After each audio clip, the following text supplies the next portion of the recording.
Nós estamos com o Evangelho de João, capítulo 21, versículo de 1 ao 19. É a terceira aparição de Jesus ressuscitado. Sabemos, meus irmãos, nós que estamos 2000 anos depois do que nós estamos aqui ouvindo, nós que crescemos na catequese, nós que como crianças sempre escutamos Jesus ressuscitou, celebramos a Páscoa, isso vai entrando de maneira tranquila na nossa vida e na nossa espiritualidade. Mas para os discípulos não era nada fácil de assimilar. Alguém que eles conviveram durante 3 anos, eles viram ele morrer na cruz, o lançaço no coração, eles o sepultaram e depois de 3 dias ele aparece novamente. Dizia numa das reflexões anteriores que nós não podemos olhar para a ressurreição de Cristo, como muitos veem, como se fosse um corpo que voltasse à vida. Porque no cinema há muitos filmes de pessoas que morreram e eles voltam e ficam andando aí pelo mundo querendo matar os outros. Como que chama isso? É um zumbi, né? Porque um morto vivo é um zumbi. Então um corpo que volta à vida, com Jesus Cristo não é isso que aconteceu. Não é aquele corpo que foi sepultado apenas que ele volta à vida. Jesus ressuscitado, ele está agora com um corpo glorioso, ele que é Deus, é um corpo diferente de tudo aquilo que o ser humano conhece, é uma matéria espiritualizada e um espírito materializado. Como assim? Ele não é espírito, ele é corpo, mas ele atravessa a porta, ele entra onde quer, ele aparece, ele desaparece.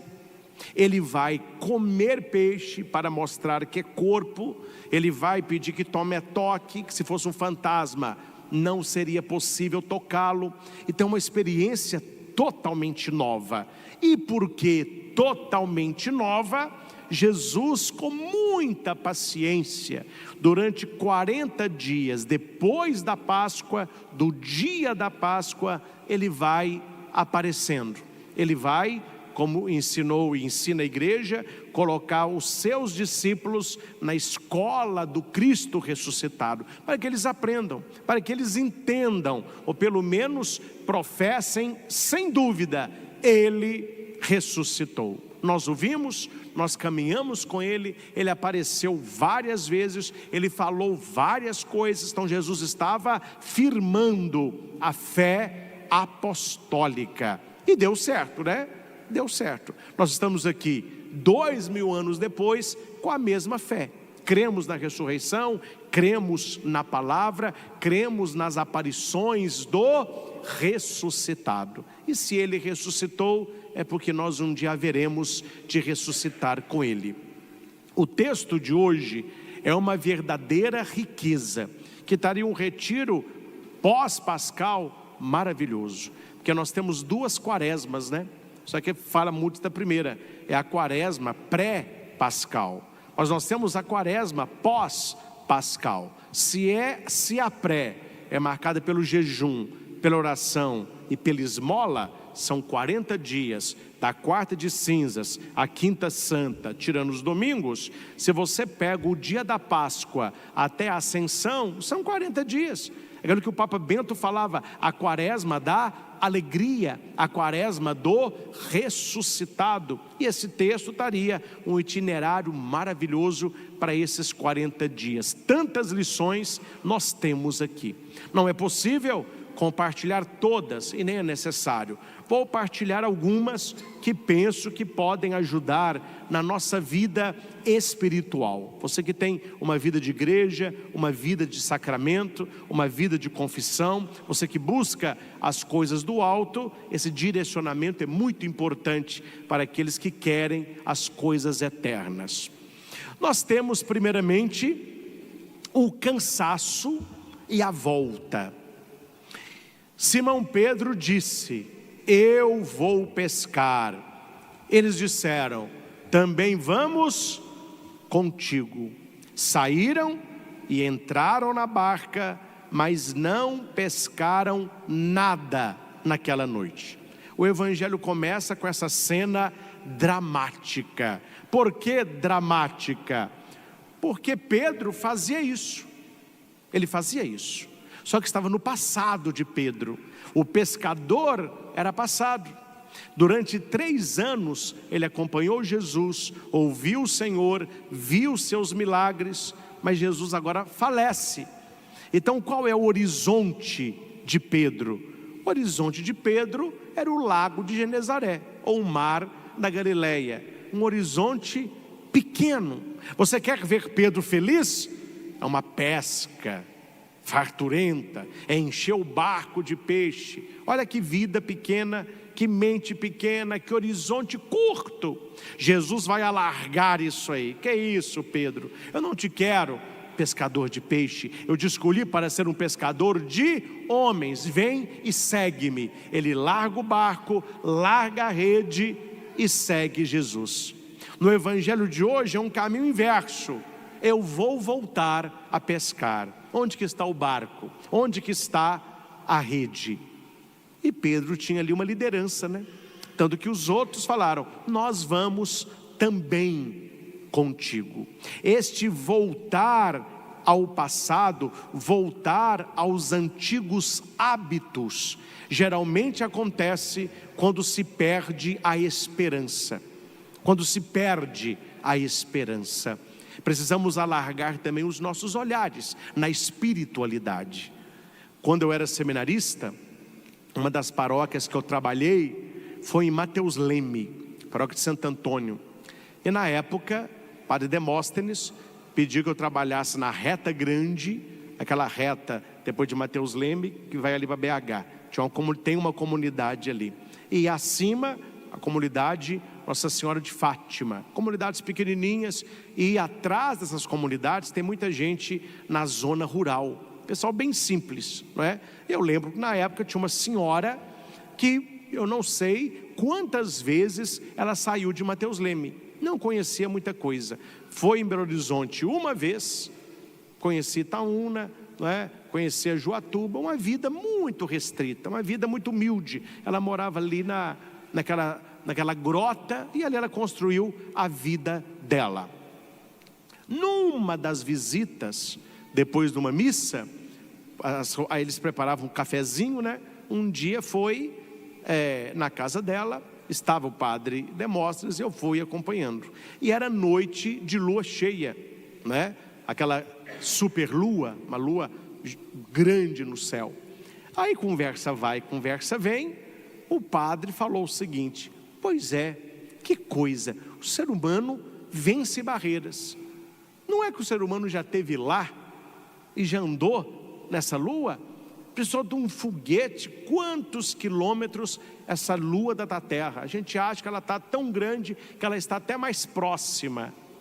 Aí aquela senhora, com toda humildade, vendo a lua gigante no céu, o morro, aquela serra do elefante, quando você passa em Mateus Leme, aquela serra grande chama Morro do Elefante, não é? Porque parece um elefante deitado. Aí ele olhando aquilo, ela falou assim: padre, o senhor estuda, o senhor pode saber de Bíblia, mas de lua você não sabe não. Aí o padre: mas o que eu falei de bobagem? Precisa de foguete para ir na lua. A lua dá tão perto da montanha, daqui eu estou vendo. Se eu subisse lá, com a varinha eu cutucava ela. Na cabecinha dela, aquela distância visual era a distância real. É uma visão deturpada, é uma visão irreal. Claro, não vamos aqui dar aula de ciências para a senhorinha, mas na nossa vida nós precisamos ampliar os nossos horizontes, e principalmente o horizonte da fé. Pedro se contentava em pescar peixe. Jesus já tinha falado com ele: eu quero muito mais, você será pescador de homens. Nós estamos aí às vésperas de um conclave para o sucessor de São Pedro, ele que foi o primeiro Papa da Santa Igreja. Olha onde que chegou o horizonte de Cristo, e olha onde que estava o horizonte de Pedro. Então, Cuidado, meus irmãos, cuidado, quando na sua vida as coisas apertarem e você pensar que a solução é voltar para a vida antiga. Lá era mais fácil. Quando não levava a religião a sério, era mais fácil. Quando eu trabalhava de qualquer jeito, era mais fácil. Quando eu bebia, eu era mais alegre. Quando eu me drogava, a vida era melhor. Cuidado com isso, porque a tentação caiu sobre Pedro e ela cai sobre nós. A tentação de voltar à vida passada. Ao invés de ir para o futuro, nós voltamos para aquilo que já não há mais. E eles trabalharam a noite inteira. E aqui, meus irmãos, eu não estou falando de pescador de piaba, viu? Esse pescador de final de semana. Estou falando de um pescador profissional que trabalhou a vida toda com peixe, e ele tinha vários outros que trabalhavam para ele. Pedro sabia o que fazer.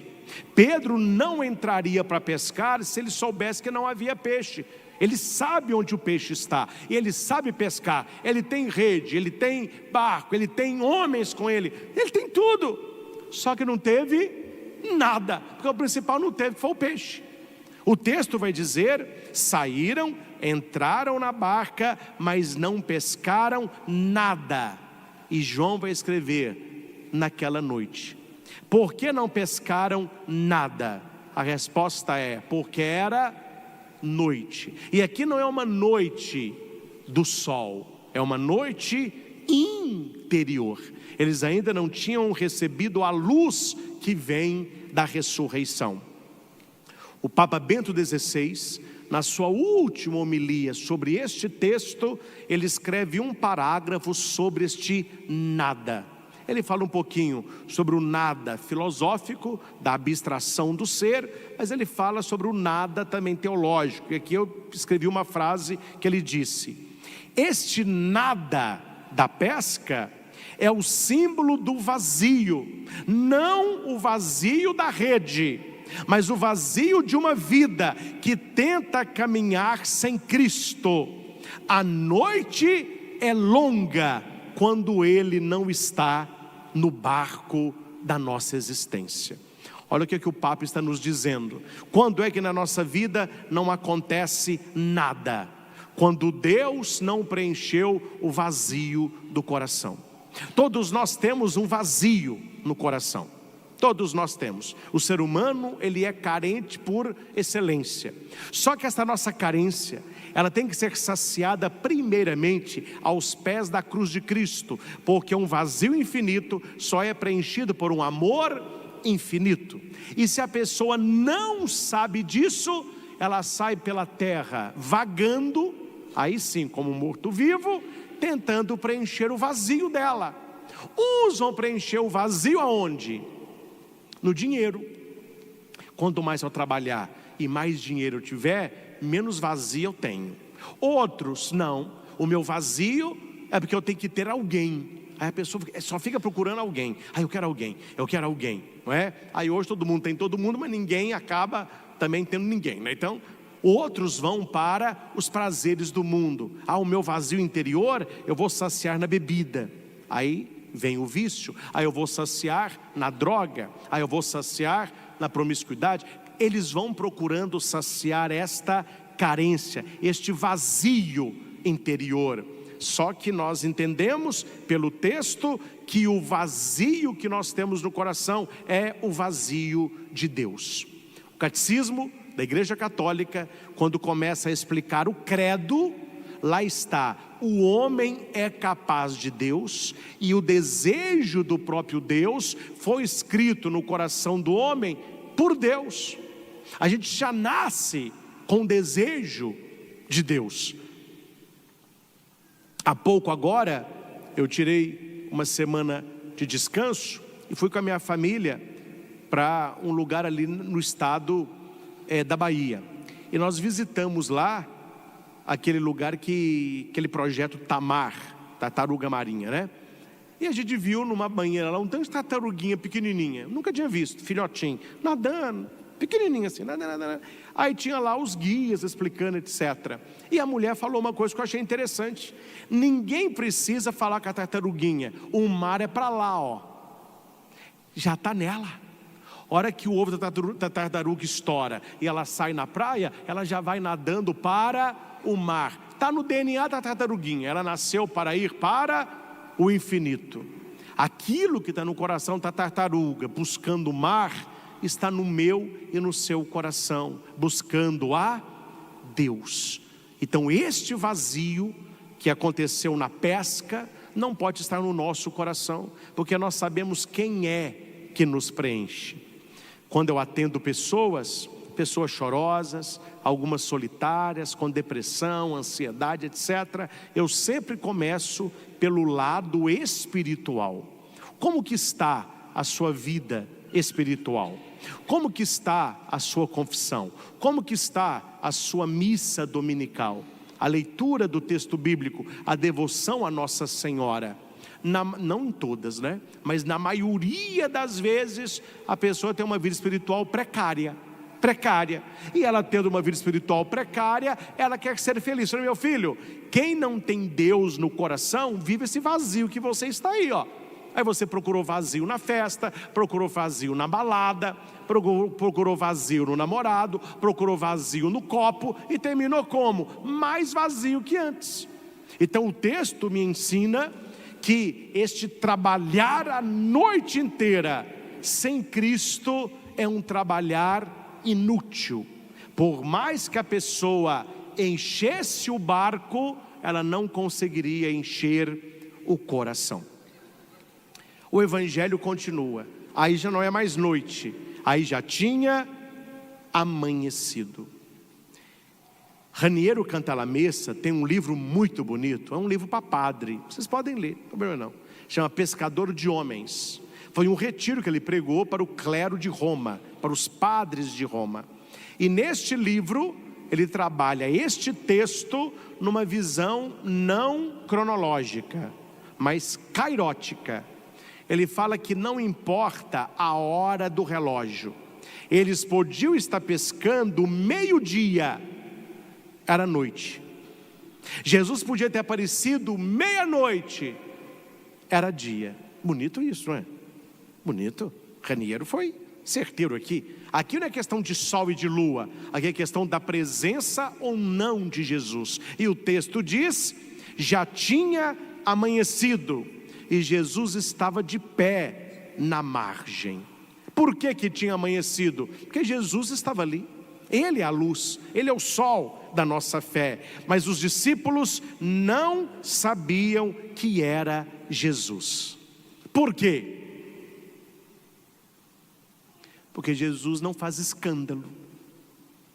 Porque se fosse outro, estava lá na praia. Oi, sou eu ressuscitei. E os discípulos: me dê, papai. Quieto, discreto, calado. Ele estava em pé na praia. Só isso. Jesus estava de pé na praia. Imagine, não sei se qual foi a última vez que você foi à praia, mas imagina você lá nadando ou pescando, se a sua atenção vai para uma pessoa que está na praia de pé, talvez essa pessoa passe até despercebido. Então veja, meus irmãos, Jesus ele entra na sua vida assim. Não é metendo o pé na porta, gritando, terremoto, fogo do céu, nada disso. Isso acontece? Acontece. Tem gente que tem oração, que tem visão, mas a espiritualidade, ela é discreta. Jesus ele é calado, ele se manifesta de maneira muito sutil. Se você não estiver atento, você não vê a ação de Deus na sua vida. Então é discreta, silenciosa, mas é constante. E aqui há uma interpretação muito bonita, que Jesus não chegou quando amanheceu, porque na questão do tempo, Jesus já estava na praia naquela escuridão, e ele olhava os discípulos naquela labuta. Ele viu o trabalho deles e Jesus sabia, é uma questão de tempo. Quantas vezes, meus irmãos, nós queremos Jesus na glória, mas não conseguimos reconhecê-lo na margem. O Natal é um pouco disso, né? Natal é um tanto disso. Como que a gente gostaria que fosse o Natal de nosso Senhor? Totalmente diferente. Totalmente diferente. Como que é o Natal? Uma carência extrema, que até presépio virou. Coisa mais fácil é fazer um presépio. É por quê, padre? Porque não tem nada. Tem nada. Tem nada. Você coloca ali uma chopana, joga uma areia, coloca os matinhos, colocou um burro, um boi, uma mulher, um menino, o presépio está pronto, não tem nada. É a carência extrema. E aqui, onde que nós queríamos que Jesus aparecesse? Não, Jesus de pé na margem, não, ele tinha que vir caminhando sobre a água. Os serafins na frente tocando corneta, os discípulos, nossa, é ele mesmo. Visões grandiosas. Jesus não trabalha assim, não é? Não trabalha assim. Jesus, ele vai na sutileza. E o texto nos ensina que os olhos que estão embaçados na fé não conseguem enxergá-lo. Não conseguem enxergá-lo. Ele está de pé na praia, os discípulos não sabiam que era ele. É preciso sensibilidade espiritual e amor para reconhecê-lo. Duas coisas: sensibilidade espiritual e amor. O que nós devemos buscar nas nossas orações? Sensibilidade espiritual e amor. Como que há pessoas que não têm sensibilidade espiritual? Eu vi um vídeo, não é no Brasil não, pessoal que trabalha com com talco, tirando aquelas pedras de talco, já viu? Pessoal, quase um trabalho escravo, né? Eles vão tirando com as mãos, e aquelas pedras de talco tiram da mão dos trabalhadores toda a proteção de óleo que a gente tem. Então essa mão úmida tira tudo isso. Então são mãos grossas, secas e tudo rachado. E quando se passa um prego, eles não sentem nada. Então eles estão falando em outro idioma, né? Mas o cara com a mão assim, olhando para a enfermeira. Aí o médico fala, eu vou passar na sua mão aqui, parece a legenda, alguns instrumentos. Quando você sentir, você me diga. Ele assim, ó. E o cara passando um ferrinho, passou uma caneta, passou. Aí o médico falou, você está sem sensibilidade, não sente. Pior, meu filho, que uma mão sem sensibilidade é um coração insensível. A pessoa não tem sensibilidade espiritual, então ela não sente Deus. Ela não sente Deus. Cara, eu não vou entrar nesses meandros aqui, mas você acompanhou um pouco o velório do Papa Francisco. Tinha de tudo, né? Tinha de tudo. Gente sem noção, o mundo está cheio. Claro, pessoas foram rezar por ele, pessoas ali chorando, pessoas fazendo oração, mas tinha a turma do selfie, né? Eu nunca vi selfie em velório, gente. Olha que eu já fui em velório, viu? Peraí, deixa eu tirar um selfie com o defunto. E o pessoal tirando foto do cara. Para que tirar foto do Papa morto, gente? Aí posta, estava aqui. E aí a selfie, a pessoa está rindo ainda. Nossa, a noção passou longe. O que aquele pessoal ali não tinha?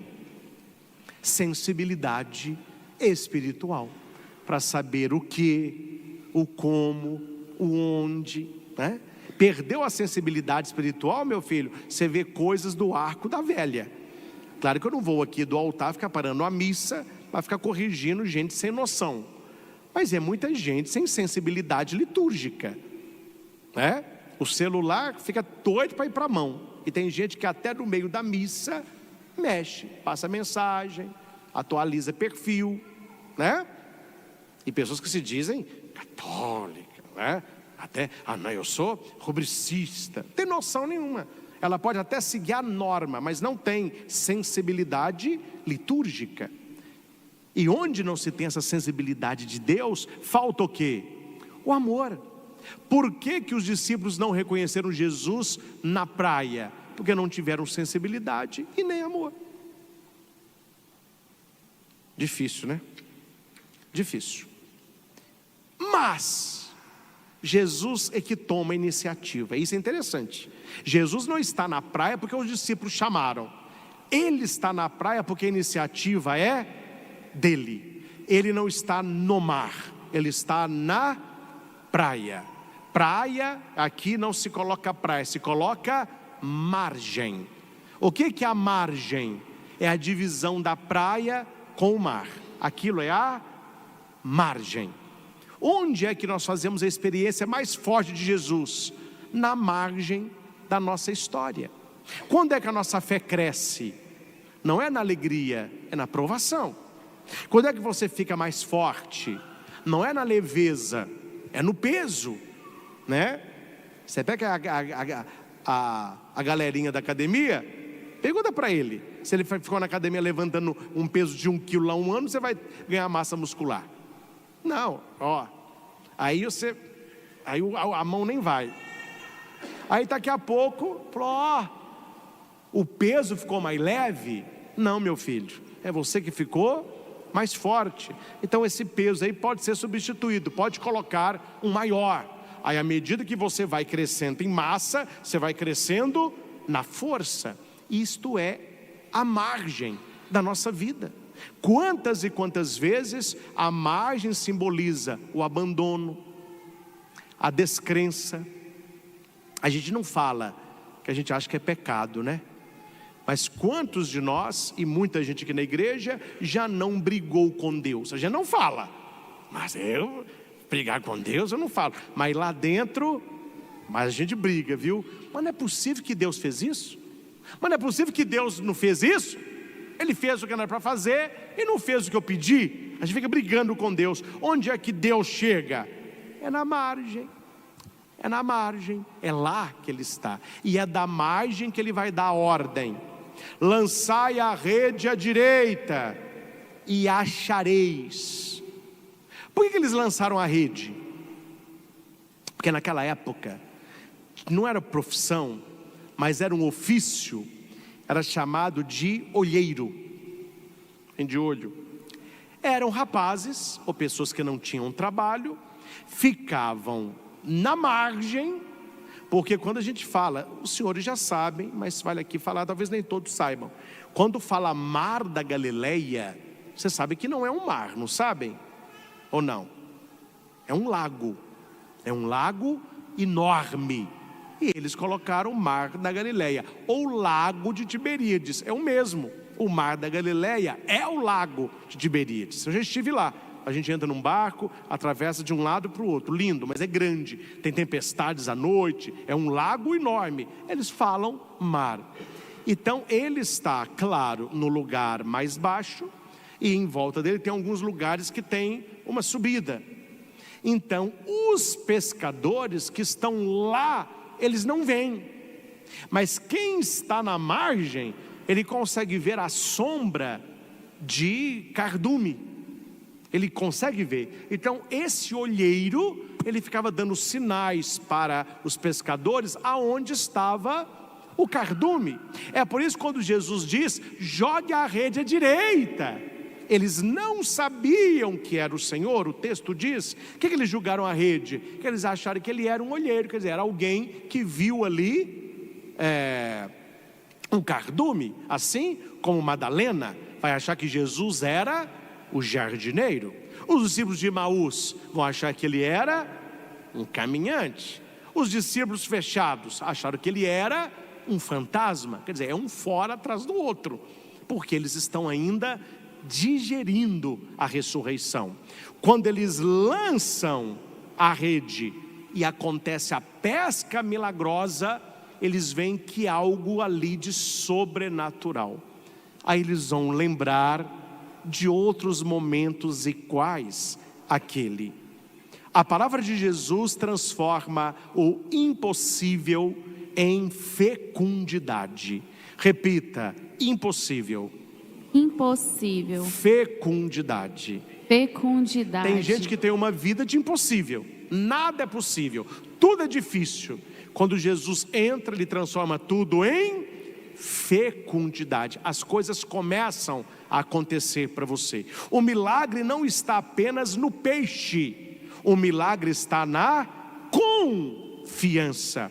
Porque se eles não tivessem sensibilidade e amor, mesmo com a pesca milagrosa, eles não tinham reconhecido. Nesta hora, o discípulo a quem Jesus amava disse: é o Senhor. Por que ele vai dizer é o Senhor? Porque João tinha sensibilidade e amor a Jesus.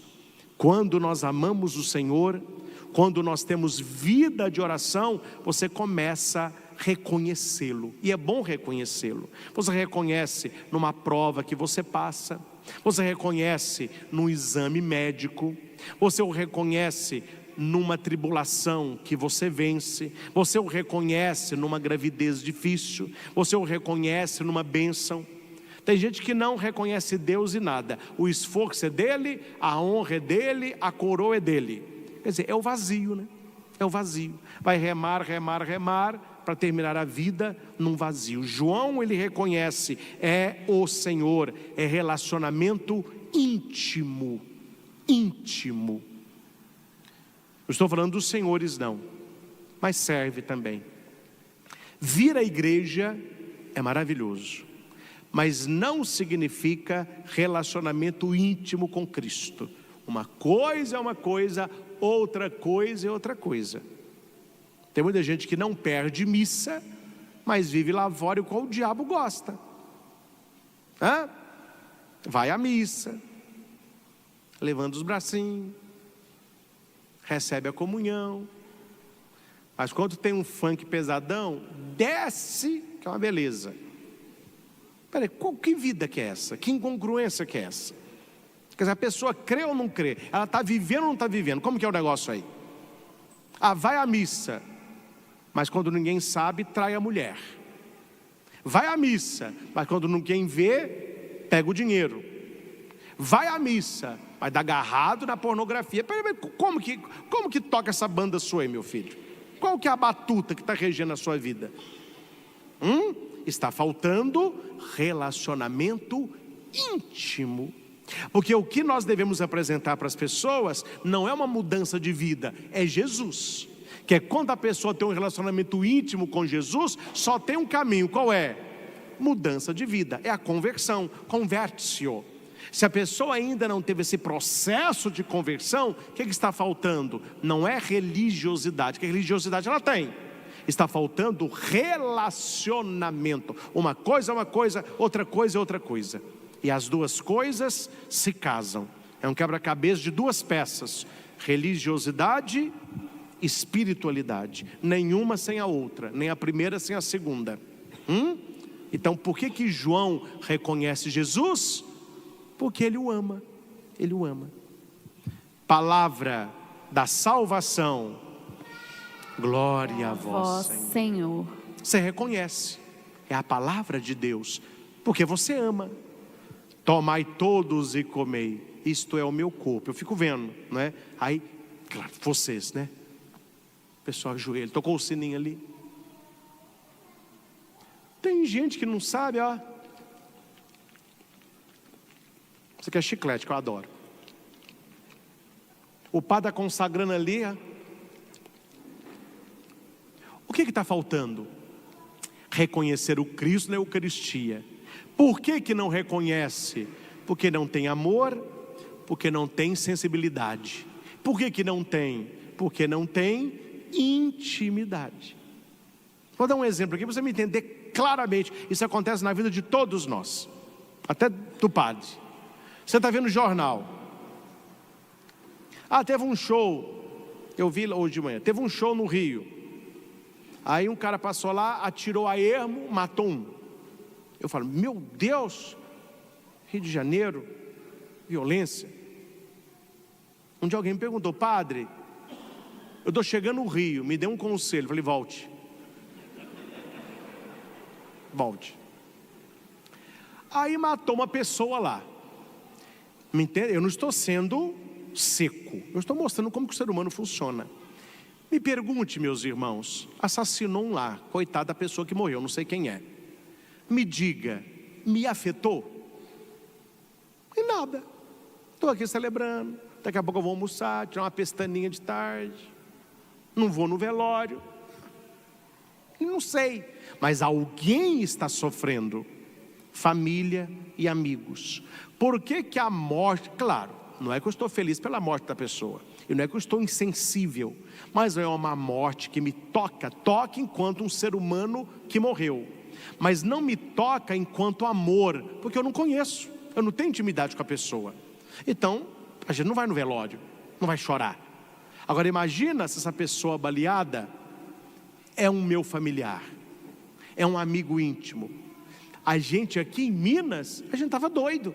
Muita gente já estava procurando passagem para correr lá para o Rio de Janeiro. O que que determina este mover de coração? Não é saber, é ter intimidade.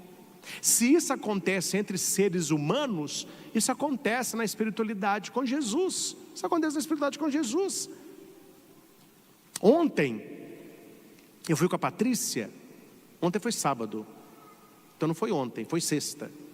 Patrícia é a tesoureira aqui do santuário e a assessora do Luz e Vida. A gente foi no banco rapidamente só para assinar uma coisa lá que deu um pepino na minha assinatura. Quando eu estou entrando no banco, tinha um mendigo na porta do banco deitado, dormindo com um jornal na cabeça. Eu disse assim: será que alguém ajuda essa pessoa? Que alguém ajuda? Ela falou: padre, ajuda, porque ela tem um estacionamento na Goiás. O pessoal ali dá sopa, dá comida, e quando faz frio eles doam para ele cobertor. Então tá bem, porque cuidado, a pessoa está deitada aí parecendo um cão, né? Aí entrei, assinei, saí e disse: se precisar fale, que a gente ajuda. E ainda fiz. Tem gente que entra e sai, nem vê que ali está. Vamos mudar o exemplo.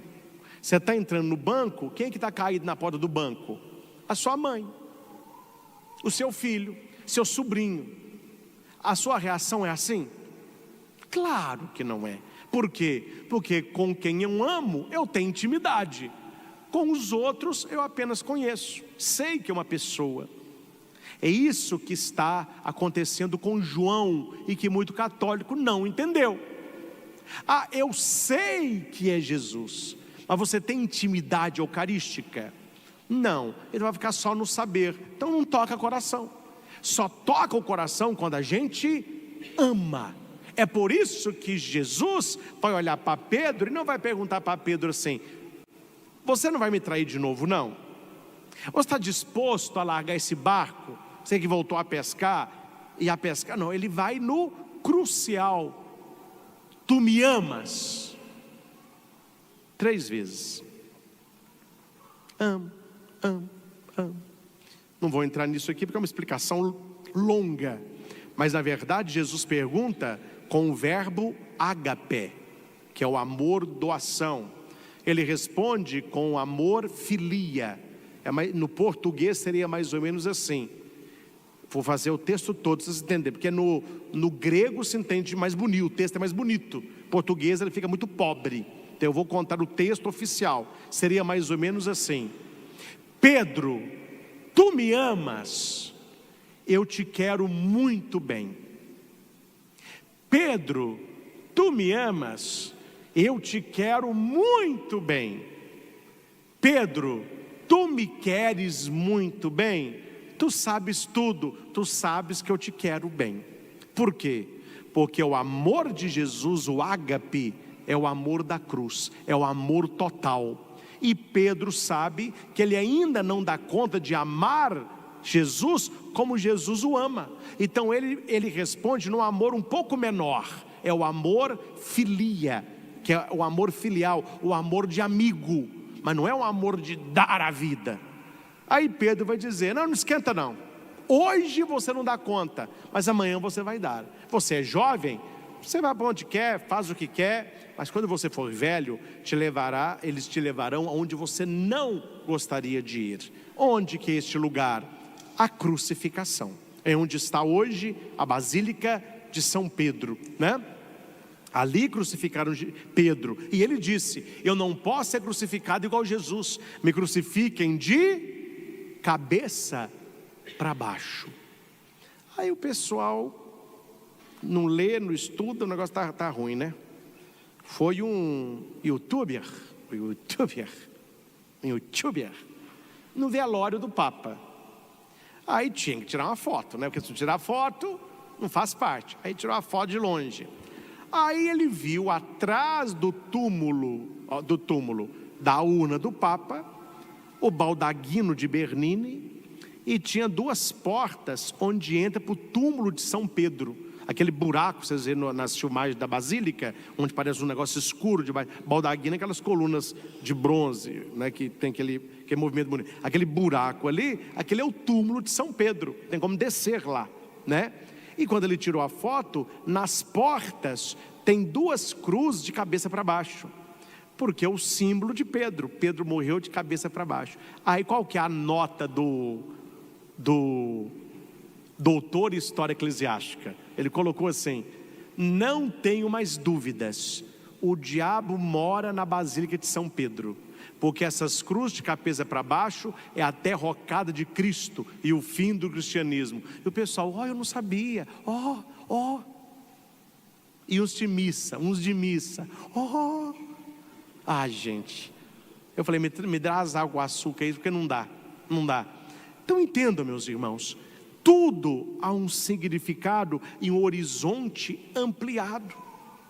Talvez hoje Jesus olha para você e pergunta assim: tu me amas? A Jesus: claro, o senhor sabe. Não, peraí, mas você me ama com o seu amor, ou você me ama como eu te amo? Se fosse hoje para você morrer numa cruz por mim, você morreria? Jesus, eu te quero muito bem. Eu te quero muito bem, mas o amar assim ainda eu não dou conta. O que Jesus podia ter falado com Pedro? Pedroga, errei na escolha, hein? Como que eu vou construir a minha igreja sobre alguém que só me quer bem, hein? Danou-se. E agora, hein? É o que temos para hoje, né? Você não vê um discurso desse? Porque quando Jesus olha para alguém, ele não vê apenas o que a pessoa é e faz, mas ele vê o que ela será e fará. Na missa de hoje, meus irmãos, cabe a nós ouvir de novo, e eu gosto muito, para mim o mais bonito do texto é o segue-me. Depois que Jesus falou o evangelho todo, pode olhar no seu folheto, a última coisa que Jesus diz, ele olha para Pedro e diz: segue-me. Foi o único discípulo que ele chamou 2 vezes. Por quê? Foi só agora que Pedro se tornou discípulo de Jesus. Todo o passado de Pedro foi uma preparação para este momento. E ali Jesus olha e fala: agora sim, você caiu, você negou, você conheceu a dor, você reafirmou o amor, agora você está pronto para a missão que eu tenho para você. Você passou nas etapas todas. Então Jesus novamente: segue-me. Porque está no início do texto, né? Vou pescar. Aí Jesus: te chamei lá atrás, você voltou, então deixa eu chamar de novo. Segue-me. E nesse momento, Pedro vai. O texto não acaba, né? Claro. João está sentado perto da fogueirinha lá, comendo pão e peixe. Aí ele faz sinal para Pedro. Aí Pedro está indo com Jesus, ele faz assim, ó. Jesus está indo, né? Pedro olhou assim. Aí Pedro pergunta: Jesus, e quanto a este? Aí aponta para João, que João, discípulo amado, né? Aí Jesus responde: se eu quero que ele fique até a minha volta, eis, quanto a ti, segue-me. Ou seja, não é o momento dele, é o seu momento. Por isso que muita gente perde bênção, né? A bênção é para você, você está olhando para o outro. Aí fulano, não, meu filho, Jesus está chamando você, o siga. Que este texto deste domingo da Páscoa nos ajude a tomar algumas atitudes que o Evangelho nos mostra. Devemos ter sensibilidade espiritual, amor, intimidade com nosso Senhor, vida de oração, para reconhecê-lo de pé. Quando aparece a expressão de pé, Deus vai agir. Quando aparece a expressão sentado, Deus vai ensinar. Jesus subiu no Monte das Oliveiras e sentou, Ele vai ensinar. Jesus está de pé, Ele vai agir. Na praia da nossa vida, Ele está de pé, Ele vai agir. E nós precisamos olhar e dizer: é o Senhor. Assim como Tomé, meu Senhor e meu Deus.